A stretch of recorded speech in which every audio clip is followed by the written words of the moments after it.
Yeah, I mean, look, Lord Archer, if you look at Ron DeSantis, he's almost half Trump's age. He's full of vitality and energy. He's got an amazing CV, you know, Yale, Harvard, a special counsel advisor to the head of SEAL Team 1 or 2 it was in Fallujah. Wife. I mean, amazing credentials. What do you think of him?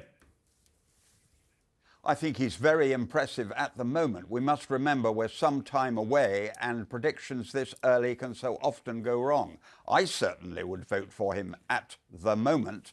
But what will happen when that debate comes on? What will happen when the real fight starts? Don't underestimate Trump.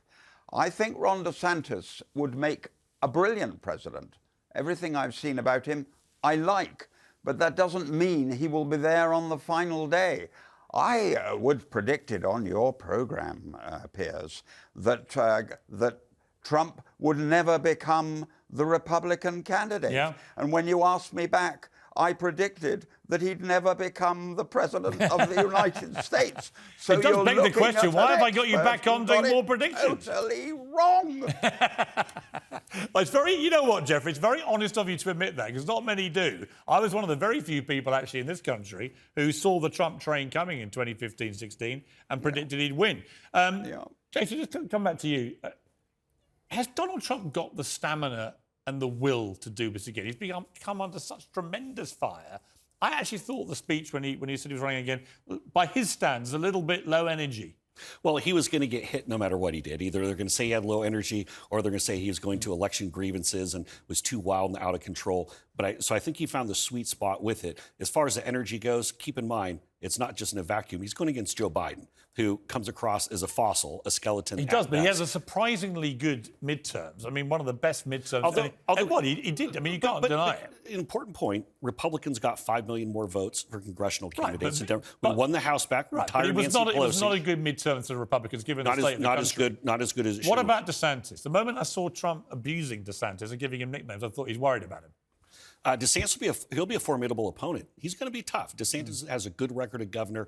There's a problem, I think, for DeSantis in the fact that the establishment is already rallying behind him. Yes. You see the Ken Griffins, you see the Steve Schwartzmans, you see all the globalist CEOs rushing to his defense. Guys, they learned nothing from 2016. They're going to go and get Donald Trump the primary and the general election. That could well happen. And Coulter, there's a certain football match, or soccer as you people like to call it, on Friday. England v the US. What's going to happen? Any prediction? My prediction is Americans will continue hating soccer.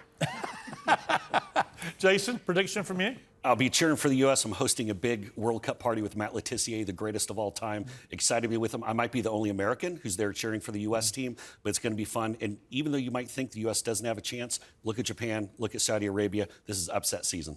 Lord Archer, I have a $5,000 bet with Brian Kilmeade from Fox and Friends in America that England will not just tie, as he put it, so grotesquely, it's obviously a draw, but that we will win convincingly. Well, I feel very sorry for your two American guests. They're going to be very lonely that evening because we will win, I don't know, 5-0, 6-0, 7-0. They're rubbish. We're the best and we're going to win. Jeffrey, great to see you. And Coulter, always a pleasure. And Jason, good to see you in the studio. Thank you very much indeed.